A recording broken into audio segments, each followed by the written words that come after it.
ভালোবাসার বিয়ে তখনই টিকে না যদি সে ভালোবাসায় সার্থকতা থাকে।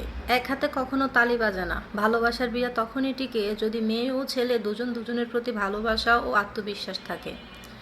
ধরেন এমনও কিছু কিছু মেয়ে আছে যারা প্রেম করে বিয়ে করে, পারিবারিক টুকটাক বিষয় নিয়ে ঝগড়া হলে কাবিনের টাকা কখন আদায় করবে তখন ডিভোর্স চায়। কিছুদিন আগে একটা ভাইরাল নিউজ দেখলাম যে মেয়ে কাবিনের টাকা হাতে নিয়ে হাসতেছে আর ছেলে অসম্ভবভাবে কান্নায় ভেঙে পড়তেছে। আবার এমনও কিছু কিছু প্রেমের বিয়ে আছে যে মেয়েটা যদি গরিব হয়, দেখতে সুন্দর, কিন্তু তবুও তার মা এমনভাবে অত্যাচার করে, শাশুড়ি এমনভাবে অত্যাচার করে যেখানে জোরপূর্বকভাবে হলেও ডিভোর্স দিতে হয়।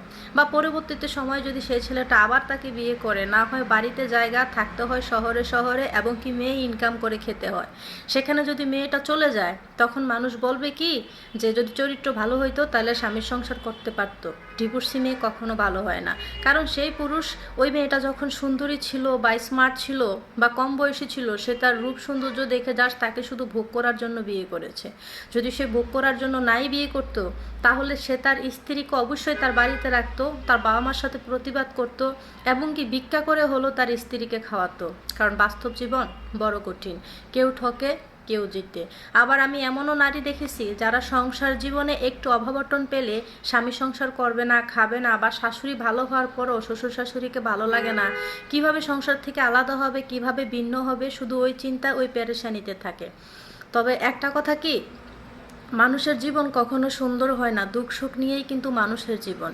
একটা পুরুষ যত কষ্ট করুক না কেন, যদি স্ত্রীর থেকে যদি সে মানসিকভাবে হোক শারীরিকভাবে হোক দুই দিক দিয়ে যখন সে ভালো থাকে বা সাপোর্ট পায়, তখন সে যদি কঠিন পরিশ্রম করে বা অনেক কষ্টের কাজও করে তখন তার কষ্টটাকে কষ্ট মনে হয় না, বরং সে নিজেকে অনেক সুখী মনে করে। আবার একটা নারীর ক্ষেত্রে সেম, যদি সে তার স্বামীর কাছ থেকে মানসিক শান্তিটা পায়, অভাব অটনে থাকলেও সেই নারী সংসার করতে চায়।